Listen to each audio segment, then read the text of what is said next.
take the only tree that's left and stuff it up the hole in your culture. For me, color is concrete. It is it's not an ephemeral thing. It's something that's concrete. Things are gonna slide. I do think Marylyn very much fits into a line of a number of artists who have really tread that line between abstraction and figuration. And I think it's a lovely kind of place to be because it opens up all sorts of possibilities. You don't know me from the wind, you never will, you'll never. Where I would like to start today is with the oval form itself, which signifies donuts, candies, etc. And talk a little bit about why you chose that particular form. I don't think I chose it. I think it chose me. It has dimensions, and I'm interested in those dimensions because it not only suggests donuts and candy, but it's a circle. It's a geometric form, which sort of connects you to geometric abstraction, and then you play the circle off against the grid. At the same time, it suggests wheels, and it seems to have what one might call a multi-referential, long word, but a multi-referential dimension to it, and I'm very interested in that. It does reverberate in all different kinds of directions.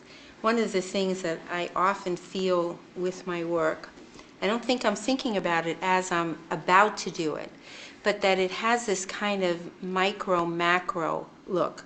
That there are people, I've had medical people come in and say, oh, it really looks like what you see under a microscope. And then I've literally had astronomers say, oh, this is like the cosmos. And so I think that it's very, very interesting, first of all, about this idea of scale and what we see, that the micro and the macro can look so similar. Mm-hmm. And so for me, there is a lot of variation in it in scale. But because the pictures are narratives, there's more to it than that. They're in conversation with each other. And these are specifically saying, listen, this is not how it seems. I'm telling you that there's something else going on. And it's telling the truth, it's being aggravated, it's, you know, what happens in families. And it's happening on so many different levels. It's a narrative, it's a aesthetic, it's gestural, it's what goes together, what fights together. But it's telling on the rest of the painting. Would you talk about how the grid enters into your thinking? It acts as a restraint to unbridled, passionate emotions. Mm-hmm. You know, there's a format, it's prescribed, and then within that format, I could do whatever I want. And so there's, again, there's a tension created between this formalistic aspect right. and the passion of the gesture.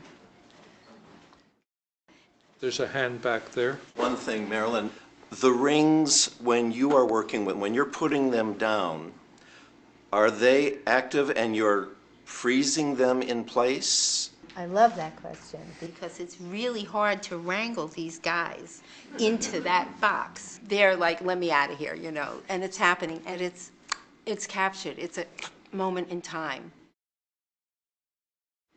So you actually think of grid and painting in terms of feeling as well. Exactly. Yeah. It seems kind of like I think that my emotions and the depths of how I feel sometimes seems too big if it was let loose.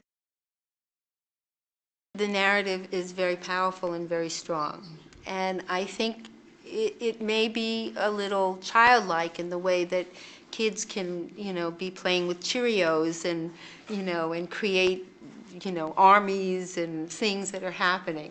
And that's what this is like. The shapes are a family to me.